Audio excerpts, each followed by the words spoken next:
السلام علیکم dear viewers, خوش آمدید ہمارے چینل جگنو کہانی پر۔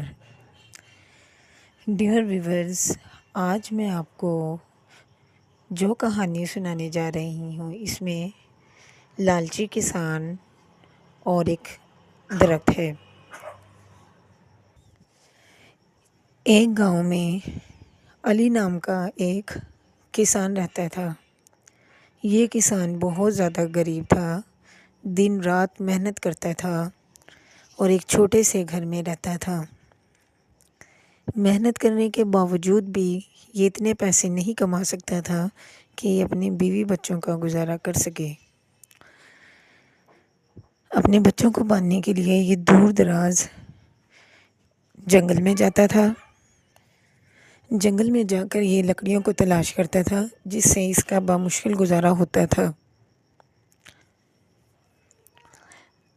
ویورز، یہ علی نامی کسان دور دور مقامات پر ڈیلی جاتا تھا تاکہ یہ زیادہ سے زیادہ لکڑیوں کو تلاش کر سکے۔ اسی طرح ایک دن وہ گھنے جنگل میں پہنچا۔ جنگل بہت زیادہ گھنا تھا، اسے وہاں پر مختلف قسم کے درخت نظر آئے، جن میں سے ایک درخت بہت زیادہ عجیب و غریب تھا۔ علی نے سوچا اگر میں اس درخت کو کاٹوں گا تو مجھے بہت زیادہ لکڑیاں حاصل ہوں گی۔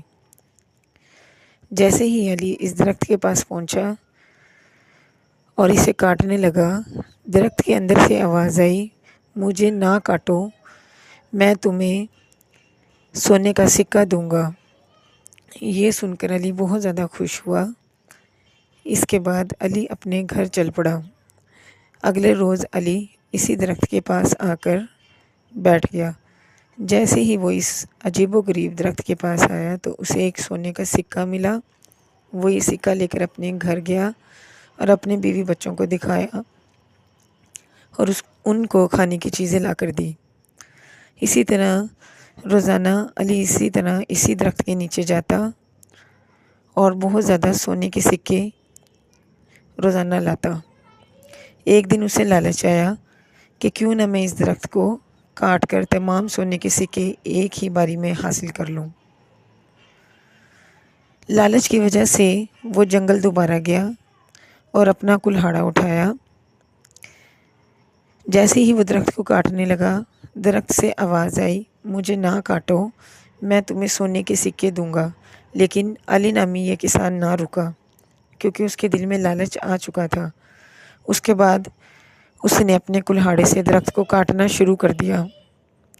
جیسے ہی اس نے درخت کو کاٹنا شروع کیا تو درخت نیچے گر گیا۔ اس نے اپنا ہاتھ درخت کے اندر ڈالا اور اسے کوئی بھی سونے کا سکہ وہاں نہ ملا۔ جب اس نے دیکھا کہ یہاں پر کوئی بھی سونے کا سکہ نہیں ہے تو علی نامی کسان رونے لگا کیونکہ اس نے اب اپنا سونے کا سکہ دینے والا درخت کاٹ دیا تھا۔ ڈیئر ویورز، اس سے پتہ چلتا ہے کہ لالچ بری بلا ہوتی ہے اور ہمیں لالچ سے بچنا چاہیے۔ جو شخص مشکل میں مصیبتوں کو برداشت کرتا ہے، صبر کرتا ہے، ہمیشہ جیت اسی کی ہوتی ہے اور وہی انسان زندگی میں آگے بڑھتا ہے۔ اسی لیے ہمیں چاہیے کہ ہم محنت کریں، صبر شکر سے کام لیں، اللہ کا شکر ادا کریں، اپنے بھی کام آئیں اور دوسروں کے بھی کام آئیں۔ ویورز، اگر آپ کو میری یہ کہانی پسند آئی ہے، چینل کو لائک کریں، سبسکرائب کریں اور ان ویڈیوز کو آگے اپنے دوستوں سے شیئر کریں۔ اللہ حافظ۔